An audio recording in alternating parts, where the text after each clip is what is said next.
អូរបស់លេង trendy ក្នុង TikTok ទៅនេះ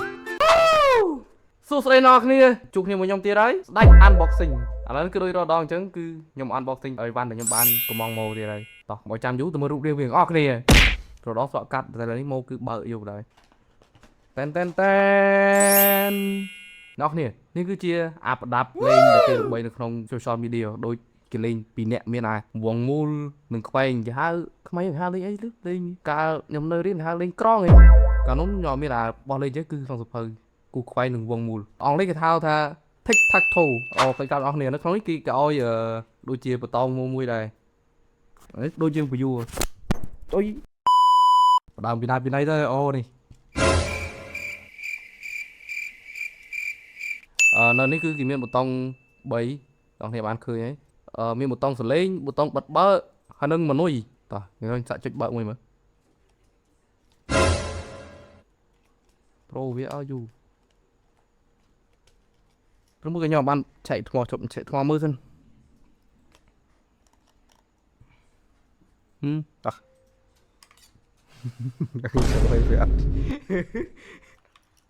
ថ្មនេះគឺថ្មយកពីភ្នំស្អីគេស៊ូនូខុងចាត់ជាតិរបស់ទីអត់ទាំងលុយអត់ដំណើរការទៀតចោលហើយតោះនេះចាប់ដើមមើល1 2កុំព្រិចគ្នា1 2 3វ៉ា single mode ប្រហែលជាលេងម្នាក់ឯងឥឡូវគឺវាចេញហើយតោះខ្ញុំសាក់ចុចមើលមួយមើលតែវាចេញមកអញ្ចឹងស្រាប់តែមិនចុចមួយទៀត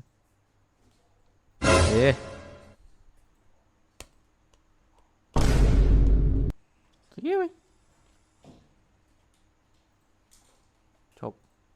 អូគេលេងលើនេះសោះណាច្រឡំចុចពីលើតែពេលអាហ្នឹងបើលេង single mode គេលេងមួយ AI ចែកជាថ្មីលួយកប់មិញខ្ញុំចុចអាពណ៌ក្រហមអ្នកនរឃើញមិញនេះចុចក្រហមលើលោតពណ៌បៃតងចុចអាខាងនេះមើលអូលុយ AI អ្នកនរគ្នាចូលចុចបិទវាវិញអូខ្ញុំបិទវានេះបងទៀតចានេះអូឆ្លាតអ្នកនរគ្នាអូតោះឥឡូវខ្ញុំតែ function វាអត់សិនសល់ function មនុយមួយទៀតចុចកន្លែងមនុយនេះអាមិនគេហៅស្អីគេទេដូច Amrai mode តោះ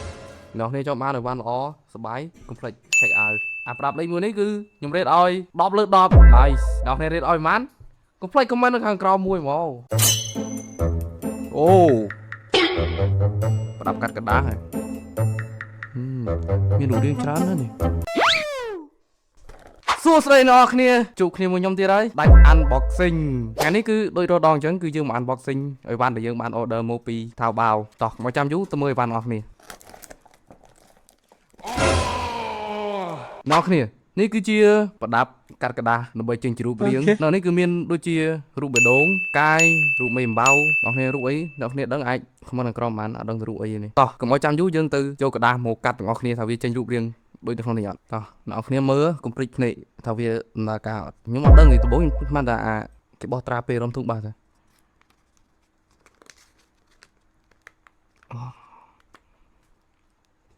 កាត់បាច់យកនេះឥឡូវខ្ញុំកាត់ទៅវាឃើញរូបមេអំបៅតែខ្ញុំដល់នេះសិនអត់តែហេលអូនេះជ្រុងមួយហើយអ្នកគ្នានេះឃើញអត់អ្នកមើលឃើញអត់នេះព្រោះវាទូចពេកអ្នកគ្នាឃើញវាទូចពេកតែអត់អីទេសំខាន់យើងកាត់ទៅវាចេញរូបមេអំបៅអត់ដឹងថាមានអាធំជាងអត់ទេតោះឥឡូវតែជើងខ្លាឃ្មុំកាត់មកស្លឹកវាស្រួលជាងយើងកាត់2ស្លឹកហើយជាគេចោះយកกระดาษគេអត់ចោះយកអានេះទេគេអត់ចោះយកអារូបនេះទេព្រោះវាអត់សមមិនដែលអាណាយកអាតូចប៉ុណ្ណេះតូចនេះទៅអីចោះស្រួលអ្នកនេះមានអី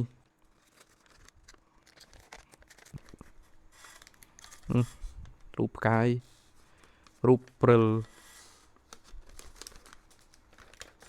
អ្នកនេះអាចឃើញអីវាកាត់បានស្អាតទោះថាវារៀងតូចពេកតែអត់អីទេគឺស្អាតខ្លាំងខ្ញុំ rate ឲ្យអាប្រដាប់កាត់នេះ7លើ10អ្នកនេះ rate ឲ្យប៉ុន្មានកុំភ្លេច comment នៅខាងក្រោម